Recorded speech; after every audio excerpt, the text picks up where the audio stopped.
Gracias. Jig Yahaduasak, Kayan Geaya, Chukaneri, Nana Hit Yahaduasak, Thlinkit. My name is August Martin. My Thlinkit names are Eat and Kayan Ge. I come from the Nana Hit House of the Chukaneri clan of the Thlinkit Nation. I've been with American Indian Vocational Rehabilitation Services since 1999.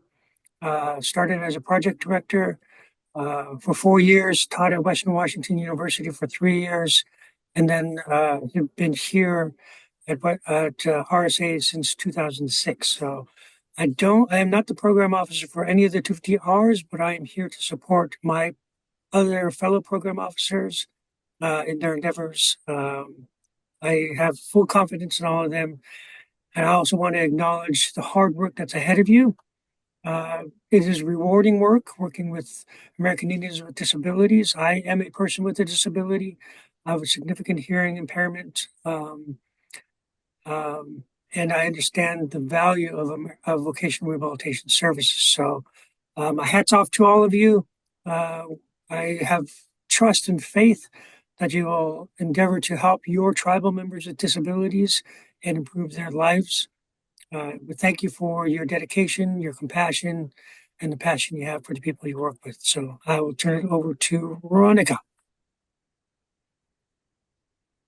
Good afternoon, good morning to you all. I'm Ronica Marable, and I have been with the AIVRS program for about 5.5 years now. And I actually have two, no, well, technically I have three 250Rs, but one of them is a 477. So um, I'm looking for my other two to be on this call.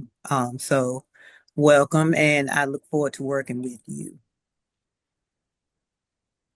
Dr. Merrill. Okay. So we're shifting into the portion of the agenda for the discussion.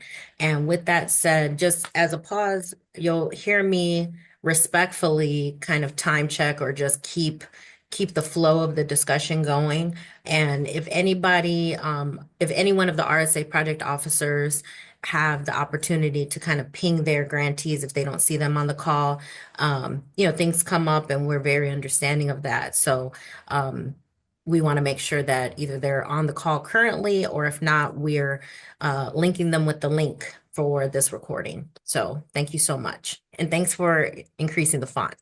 All right. So we're going to open up the official discussion point for the 6 month APR. I'll turn it to Joy.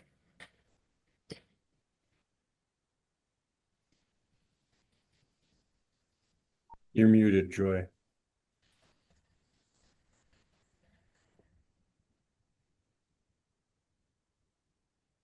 Okay, sorry about that. So the 6 month APR will be due on May the 15th. We're asking that we get these reports in on time because it's connected to the slate, which will be due. What time is the slate due? August and like July or Our August? our hope is so we have to put together a slate memo that goes forward for approval up through um, our internal assistant secretary. So in order for us to do that, we have to have your reports in to review them. We are trying to get all grants funded by the end of July 31st. In order for us to do that, we have to be able to review your reports in case there's any corrections or if there's any clarifications we require. Thank you, August. So therefore, we're asking if you can please turn those reports in on time. And if you know in advance that there's going to be delay, can you reach out to your project officer to inform them of that? I'm passing this on to you, Adrian. Thank you so much, Joy. So again, you've heard the official due date of your 6 month report, and we want to go over just the portion regarding performance measures. So reporting must remain consistent with the original grant application. We're going to go and feed into the larger discussion about what we call GEPRA measures or performance measures in the status chart section. But I wanted to preface this by saying and as a reminder, Wayne, do you have a question? I see your hand up. Not a question. I just wanted to let everybody on the call know that we did place the forms that you're referencing into the chat box. Okay, thank you. Perfect. All right. So in the chat, very in the moment right now. They're in the chat, but to memorialize where they're at officially within the grant file, we want to turn your attention to an email that was sent through the official G5 platform, and this was sent on March 3rd. These items include, pardon me, the grant performance 524B cover sheet and executive form, the project status chart, which I'm referring to, which is budget and additional information, and then the need for or the ask for the tribe's current indirect cost rate agreement in accordance with the Education Department General Administrative Regulations, EDGAR for short, section 75.560B as in baby. So again, this email is already in your G5 account. It was sent through G5 on March 3rd. This is the official notification. If there are any, as Joy mentioned, delays or kind of extensions requested, it should be given to your project officer and reviewed, and those extensions can be talked about directly. But right now, we're talking about timely reporting submission. With that said, we're going to deep dive into the forms, and Joy will cover the cover sheet, and then I'll cover the status chart. Joy? Okay, Wayne, can you pull up the 524B form, please? So as you can see, we tried to highlight everything in red that you would need to fill out on the report. So of course, you'll be filling out sections one through 6 with your information, your grant information. And then the reporting period is between October 1st, 2025 through March 31st of 2026. So for when we get down to the budget expenditures, previous budget period, you wouldn't put any information in. That's NA, because this would be technically your first report and it's your 6-month reporting period. So you will put your federal fund grant funds that's expended in that section in section B for current budget period. And we gave you the calculations for the non-federal cost share, which is basically the federal grant funds divided by 9. That's how you get your federal cost share, and that we ask that you round up, because a lot of times there's cents after the decimal. So to make things clean, we just ask for you to round up in this section. In section C, you're going to skip that entirely. You won't do that until the 5th year of your grant, the 5th and final year of the grant. Can you Scroll down a little bit. Yes, There you go. thank you. Section 9, indirect cost information. If you have an indirect cost agreement, you will put that information in there. If it is expired, we will talk about that later if it's expired. And for C, again, is for if the tribe has been approved to use the de minimis rate. This is where this information applies at section C. Can you move down a little bit?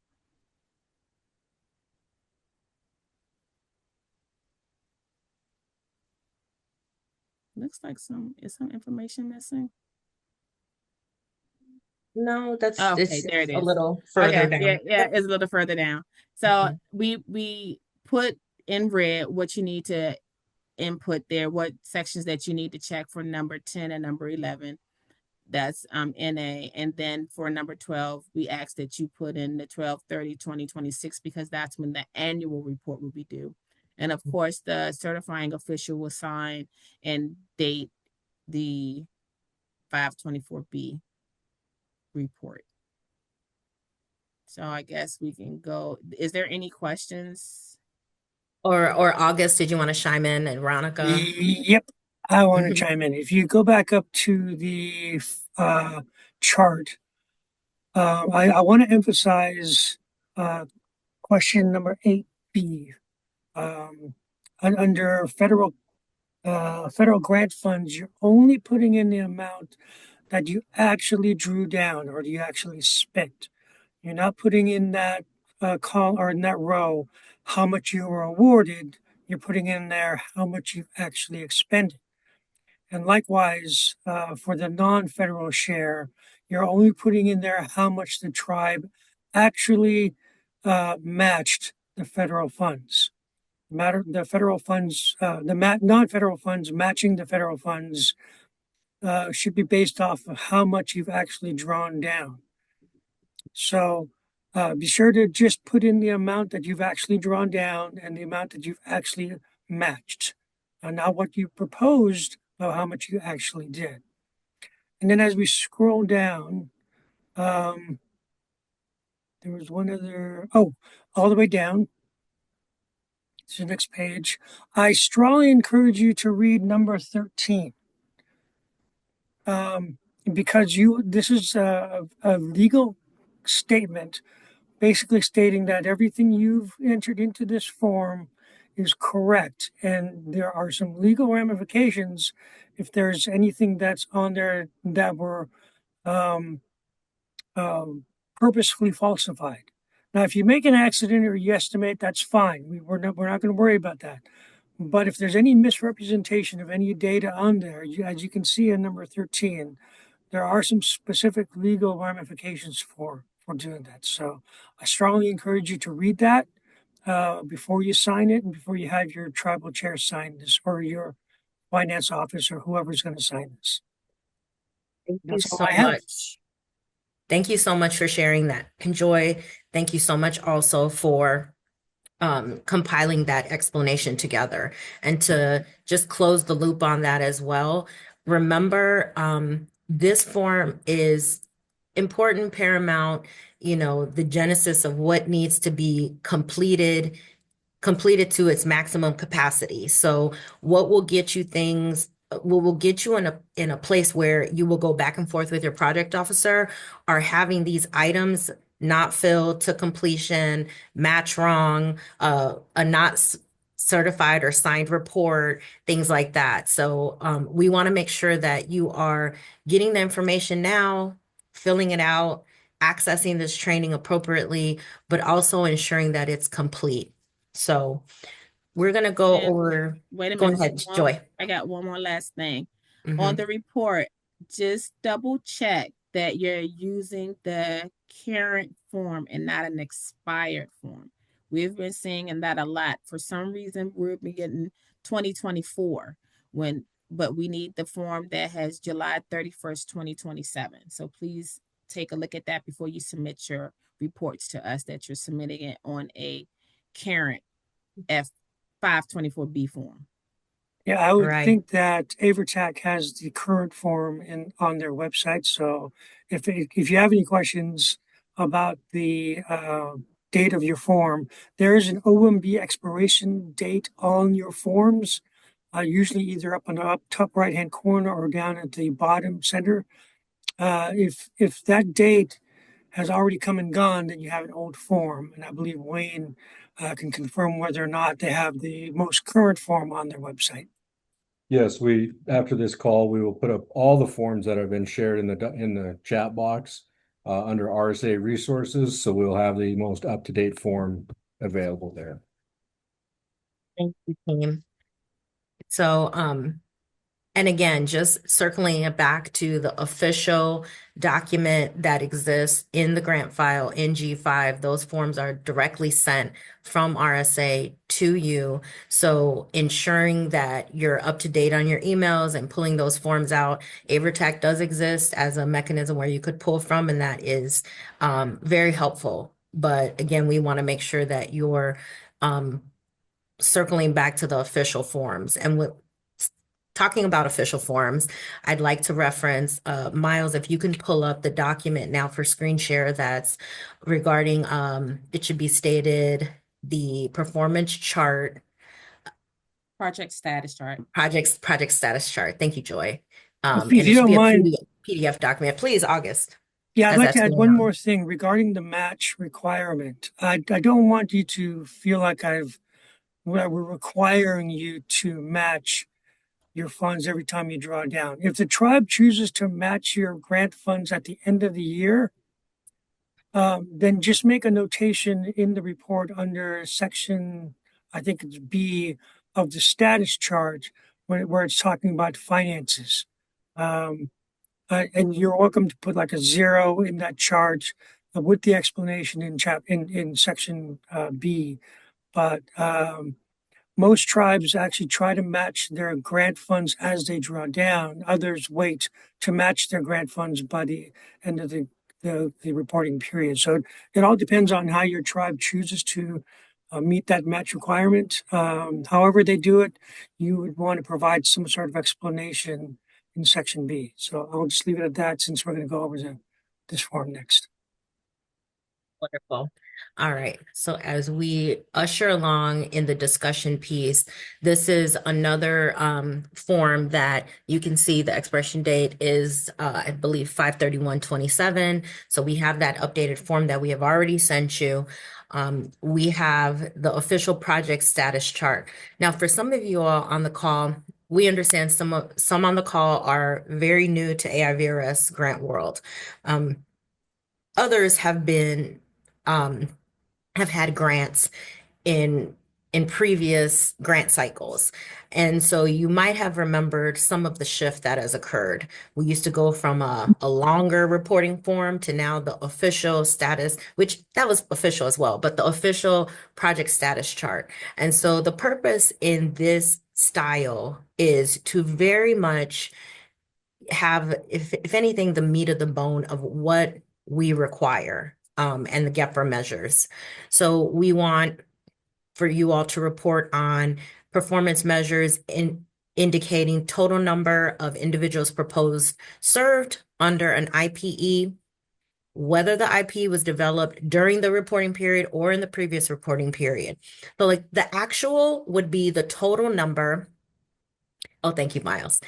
Um, so the actual would be the total number of individuals who actually received vocational rehabilitation services under an IPE during the reporting period or in a previous reporting period. So remember, this is going to be first and fresh for you all. So propose serve, propose place. I always like to, as a project officer for my grantees, I always like to tell them I need 5 quick bullet points, if you will. Proposed served, proposed place, exit number. Circling back, the performance measure 1B states that entering the number of individuals the project proposed to achieve an employment outcome during the reporting period. And that's the target number. So the actual number is the individuals who achieve the employment outcome. So when in doubt, always go back to your original grant application. That's what we're going to do when we review these reports. We're going to go back to your original grant application and say, and find what did the grantee propose and what are the actual numbers. There is, you all are new in Q2, so there's an opportunity for you all to grow into this. I want you to feel confident going in to know that your target number is in fact your target number. You are an approved grantee.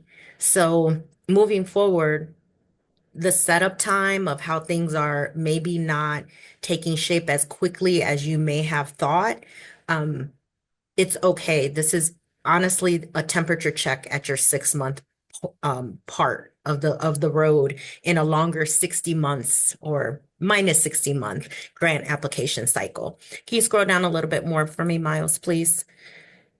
Thank you. And then lastly, Just, Monica, Ronica has her hand up.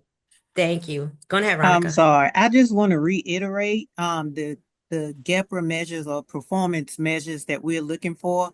We need the number of people that you place successfully in employment, which is old status 26, but we also need the number of people who leave the program without unemployment income, which is formerly status 28.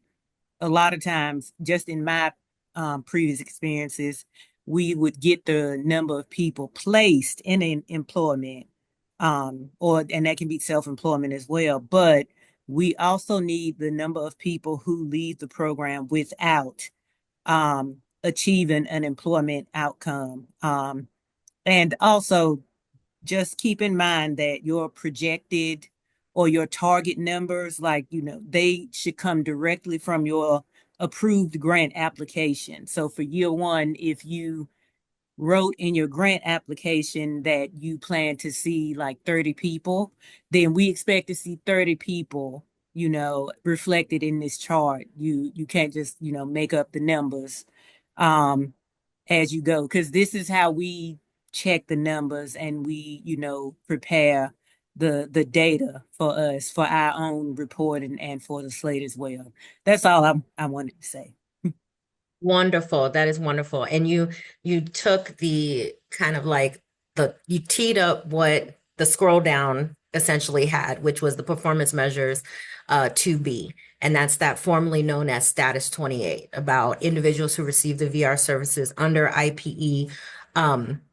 Again, whether the IP was developed during the reporting period or not, we want to know that number, as Ronica explained. We want to know the performance measures separately as needed. So that would then lead into any other project performance measures that you have. And so we do see those project measurements as well. We take them in under consideration.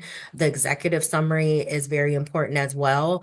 It's an opportunity for you all to highlight or kind of have that explanation piece of where the rub might have occurred, or whether it's calamities of demographic, instances of weather related instances. Like, it's an area where you capture those things. So although the subject matter that we're talking about this discussion period is essentially heavy because it's numbers and the meat of the bone, we want to make sure that we're having those numbers as we're required, but also giving opportunities throughout the reporting for you all to highlight those things. And so with that said, I'm going to transition the conversation back to Joy about teeing up for an annual report. Can Okay, I add so something real quick though? go ahead. Mhm. Okay, so for the data that you're going to enter into the status chart for proposed numbers served under an IPE, proposed actual numbers served under an IPE, and so forth. If your project was previously funded under a different grant cycle, um, like you just came and closed up a previous grant and you're into a new grant, we would expect you to have some carryover individuals being served into this new grant cycle.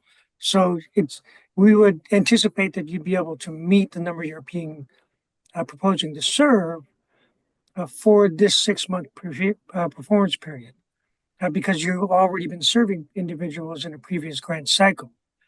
Now, if you're a brand new grant that's never been funded before, that you're just getting started, and you're still up in the startup activities, we don't expect you to be able to immediately provide services within the first 6 months of the grant. That would be unrealistic.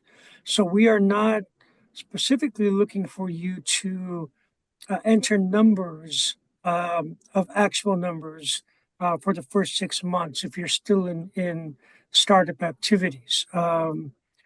Unless you're really super fast at getting it up in the first 3 months and you have everything you need to go, it would be unreasonable for us to expect you to be able to serve individuals in the first 6 months of a grant. So don't be afraid to be honest. If you projected to serve 30 people in your first year, and right now you're still in startup activities, it's okay to put zero. Just provide the explanation in the explanation section as to why, and just explain, yeah, we're still in startup activities. We're still getting our tribe ready to implement our outreach, and we want to reach out and start getting people into the program, and we're just not there yet. So don't be afraid to put that zero. If you're a brand new grant and never been funded before, don't be afraid to put that zero if it's in fact zero. So just want to encourage you. and then to let you know that we won't be unrealistically looking at you trying to serve people in your first year, especially if you're still trying to get your program up and running. August. That's perfectly said. I just wanted to go to the chat really quick because I wanted to make sure the question states, can you provide us with the space you want the unsuccessful outcomes documented in the status chart? So again, that that can be within the status chart. You can go through there and put that ending portion. If you can scroll down a bit, there's room on the bottom of explanation of progress that can be there. I've seen it also where grantees have put it in the executive summary, a Wait a minute. write-up. Wait a minute, Adrian. I Mhm. think what they're asking if because Wayne, it looks like Wayne has already answered it. It would be in Okay. 2A. They're asking where would you put the outcome of your unsuccessful outcomes. So the number will go into that 2A column. That's enter status 28 here under the Mhm. actual number because there wouldn't be a proposed number. There will only be an actual number. And then, like you said, they can provide the explanation down at the bottom, but the actual number needs to go in 2A. And Right. I was just throwing that out there as a placeholder for people that were following along. Mm-hmm. So Right. Okay. So circling, we're a little bit at the half point. We're making it through. Joy, did you want to move to the discussion piece of the APR at the annual mark? Yeah, so basically there will not be any differences in your proposed number in the 1 year mark. And this is where we saw a lot of mistakes being made. They thought that at the 6 month they will put half of the proposed number versus the number that's in the grant application. So that number would not change. Rather it's at 6 months or at 1 year. That number will remain the same. Now the actual number may differ, but the proposed number will not. So I just wanted to give that little tidbit on that section when it comes to the 1 year annual report. Wonderful. All right. So thank you, Joy. As we move on, through our agenda, can we get a screen share of back to the large agenda, please? And I'll tee it up to August. Okay. Yeah.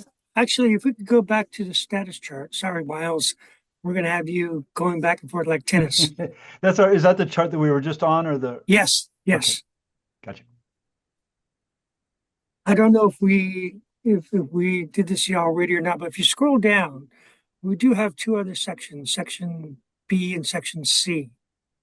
There are examples in there, and we have a discussion in there of exactly what we want in there. The section B is regarding your budget information. We want you to complete any explanations for any budgets, uh, uh, how your budget progressed through the year, if there's any deviations, if you requested a budget modification.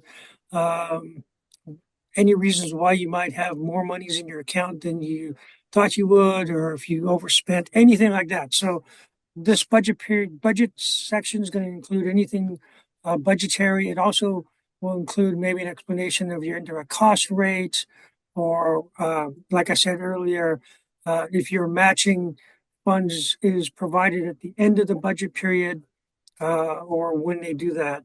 So you're going to include that in there. And then section C is just the additional information.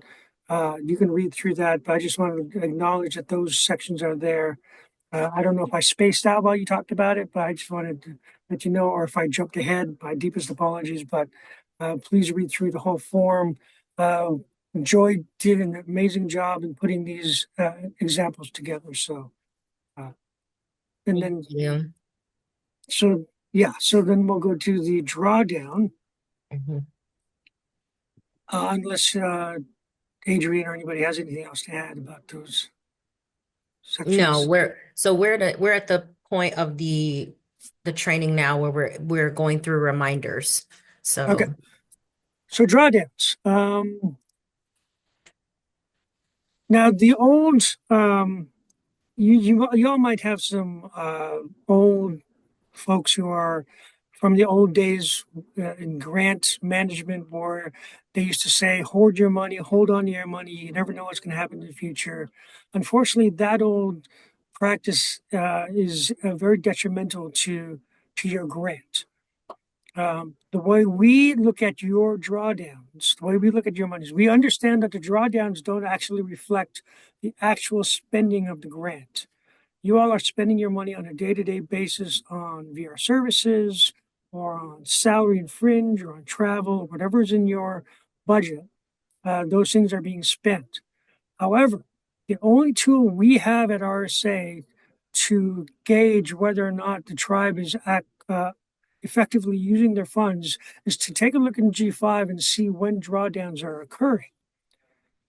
If you haven't drawn down in 3 months or 6 months and you have large available balances, that becomes a red flag for us. Then we're going to reach out to you and ask you why you're not spending your money or why your spending is not reflected in the drawdowns.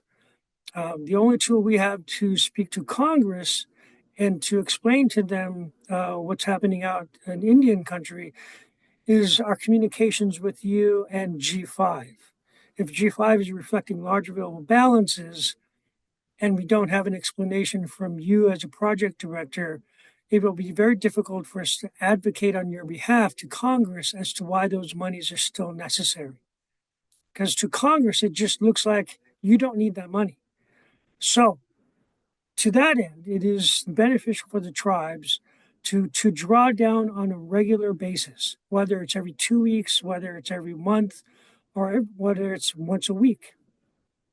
It is advantageous for all of you to advocate to your tribes for a regular drawdown so that we have what we need here at RSA to be able to advocate for you to ensure that your funds are not reduced or that the overall program continues to reflect a need for these funds to reach out to Indian country. So please draw down, talk to your finance offices, and draw down on a regular basis. Adrian? Thank you. All right. So this pivots to our compliance reminder. Fun subject matter ahead. So I just wanted to ensure the adherence to the grant award notification. And when we talk about the grant award notification, oftentimes you're going to get this document, and as a project director and your finance manager or finance director, it is so important that you come together and understand those, essentially like those boxes in there, those specific items where those compliance pieces are. And so adherence to specific conditions, if you have a specific condition that's articulated on the official grant award notification, you will have correspondence with your RSA project officer about next steps. And so ideally, we are at the like almost 6 month mark. And so if you as a grantee had on your grant award notification a specific condition, please get together with your project RSA project officer to ensure that everything is up to speed. In addition, compliance area that we track includes audit timelines. And so when we talk about audit timelines, it is important to understand that oftentimes we are connecting and contacting you as a project director, but we do understand that this may be outside of the scope of what your role is. But it goes without saying, this is a United States federal government grant, and we want to ensure that everything is in a compliance world. To that end, and lastly, we want to ensure adherence to match calculations. And so it goes back to the point that August had made maybe about 20 minutes ago, and we can rewind to that part in a recorded conversation now, but about match. And so the take home information in this area is to round up. When in doubt, round up. And so again, those are kind of the three compliance issues in addition to drawdown funding that we need to always monitor and make sure. You'll hear the term large available balance and making sure that you're utilizing and drawing down funding. All those things can be true at the same time, but in addition to that, we want to ensure that you're in adherence to some of the items that also connect with compliance. I'm going to pause right there before I turn it to Joy to deep dive into indirect cost agreements. August, Veronica, or Joy, did you want to chime in on compliance a bit? Yeah, I'm sure you all already know that the way that you calculate match is to divide the amount of federal funds that you requested by the number nine, right? And so when you divide your federal funding by number nine, sometimes you end up with pennies, like $57,530.27. Now, the old mathematics, the old arithmetic that we've learned is if it's below 50 cents, you round down. If it's above 50 cents, you round up. Not in this case. In this case, because rounding down would reduce the amount of match or the percentage, and then you'd be out of compliance because the percentage is too low. We are asking you to round up to the nearest dollar. So even if it's like 27 cents or 30 cents, you're rounding up to the nearest dollar. So we make sure that you are actually meeting the actual percentage of 10% of the total cost. Now it's counterintuitive for you to think 10% divide by 10, right? That's logical. So it's counterintuitive to say divide by nine, but when you bring in the words the total cost of the program, that changes the calculation.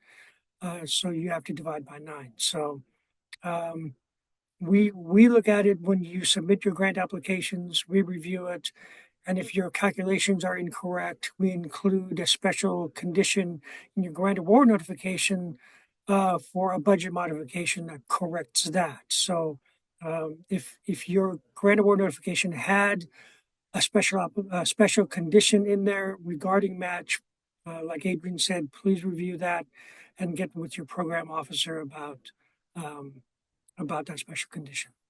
Thank you, August. That was perfectly said. And I appreciate the additions.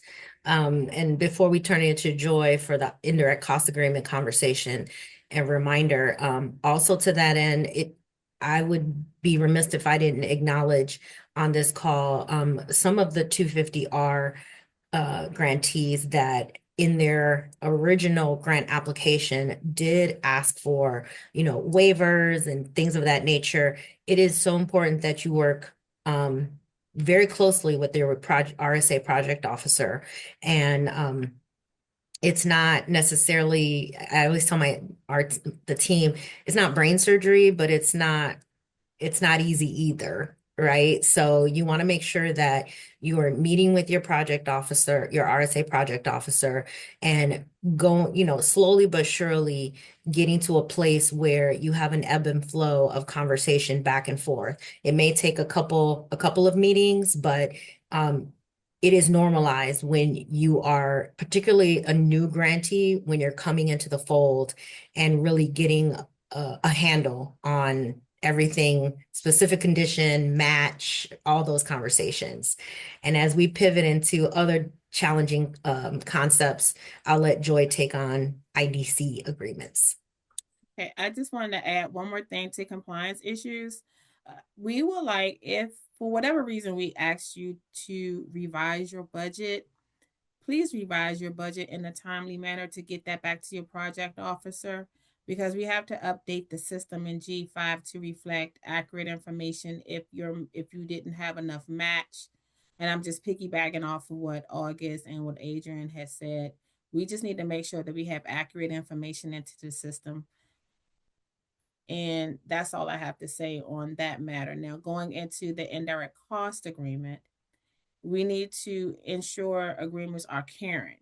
If expired, the tribe must inform the RSA program officer when implementing the 15% de minimis, if that's what you choose to do. if you have an expired rate. The rate remains active until a new indirect cost agreement is signed by the cognizant agency. The other caveat is if you elect the 15% de minimis, because it's up to 15% de minimis rate, it must be used with all your grants. CFR 200-414 on the de minimis rate, it states, once elected, the recipient or their sub-recipient must use the de minimis rate for all federal awards until the recipient or sub-recipient chooses to receive a negotiated rate. So we just want to be maintain compliance as far as the indirect cost rate agreement goes, that if it's expired, you send us an email to let us know if you are opting to choose up to 15% de minimis. If you can get a letter from your cognizant agency saying that you can use the expired rate, please submit that as proof to your project officer. And anything else, anyone else want to chime in on that I might be forgetting with regards to this Yeah, indirect cost agreement? let me go ahead and add this. The indirect cost rate agreement that is in effect should be in effect during the reporting period.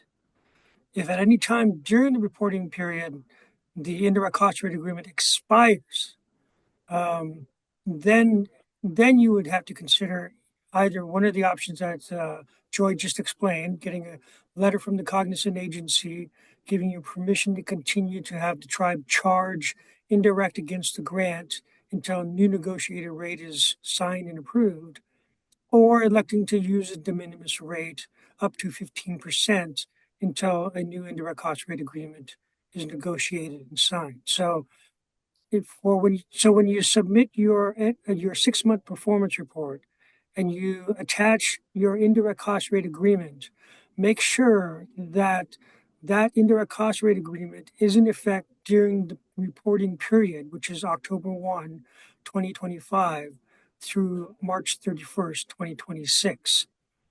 If it does not reflect a date that falls within that 6-month period, then we're going to have a conversation with you and the tribe about any documentation you might have permitting the tribe to continue to charge at a rate that's been expired. So make sure that you submit your indirect cost rate agreements that are in effect during the reporting period.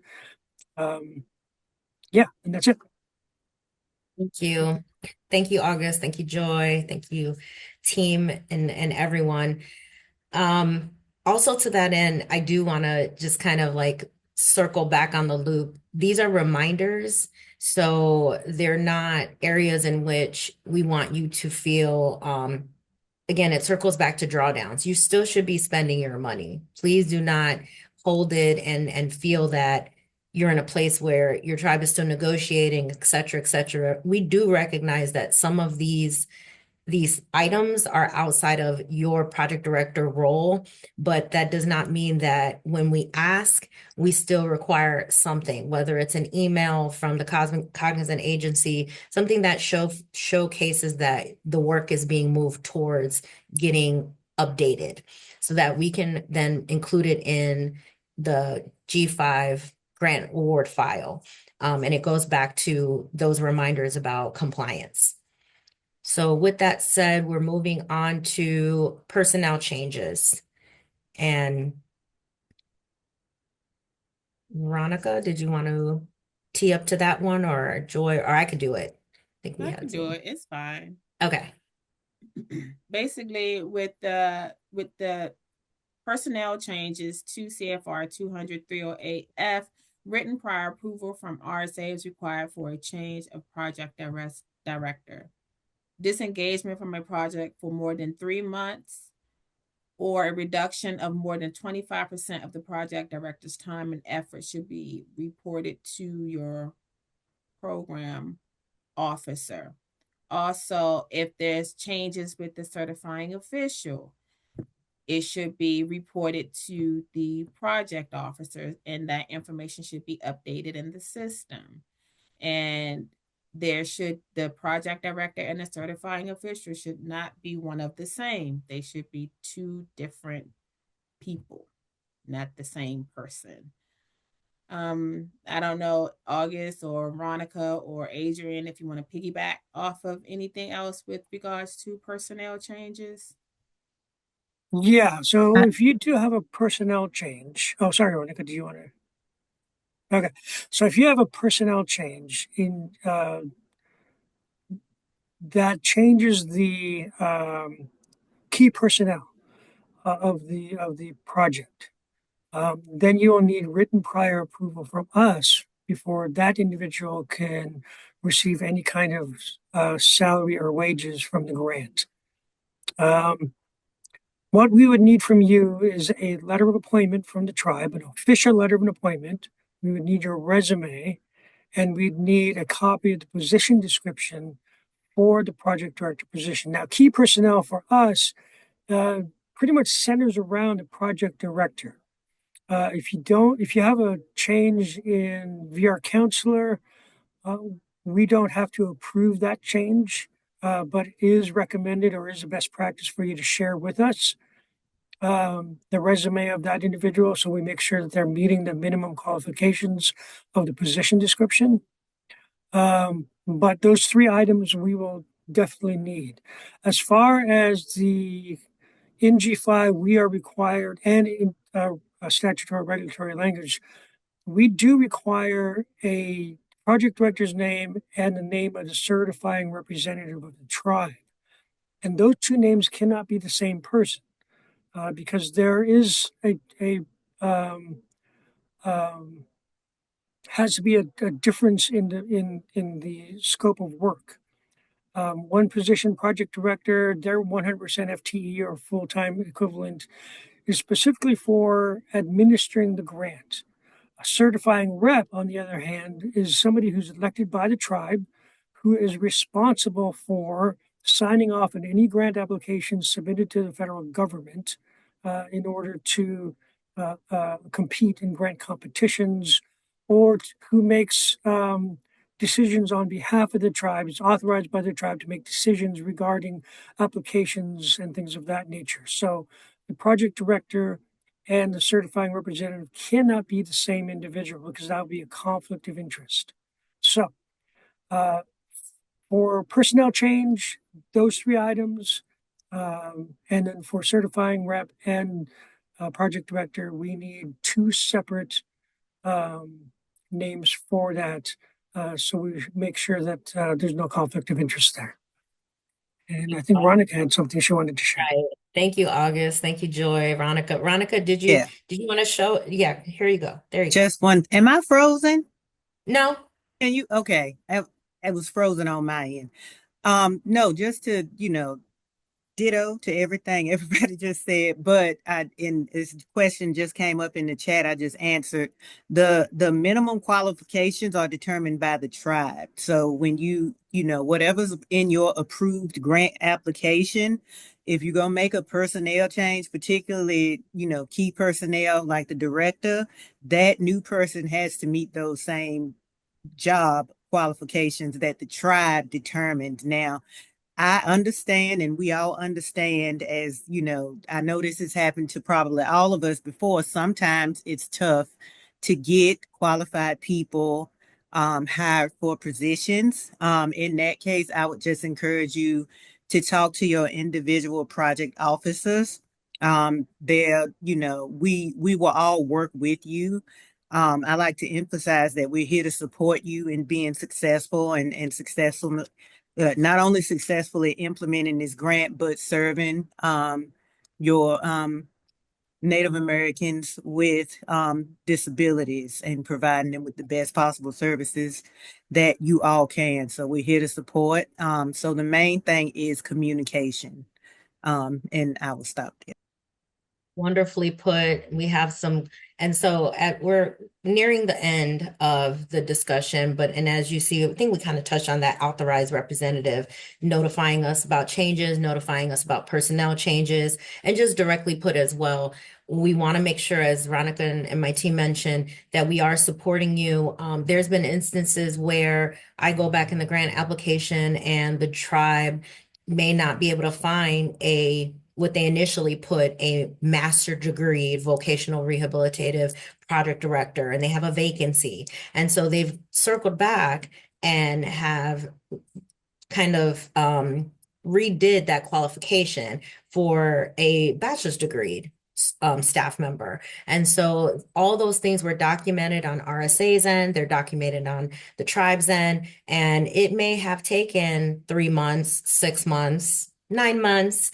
However, it's all documented to a place where we're all good. You know, like we have that new person in the position, the program's well, the numbers are articulated in the annual performance report, and we're full circle. Now you're in year 2, year 3, year 4. So with that said, I just want to close with an addition, thanking you all. It is not an easy feat what you are going through with the startup of a program, and we appreciate all your hard work, energy, and efforts. If you have any questions, please, you can drop them in, the parking lot of the chat right now, and we'll memorialize those and capture them there. But with that said, thank you so much for your participation and energy and presence on today's call regarding the 6-month annual performance report training.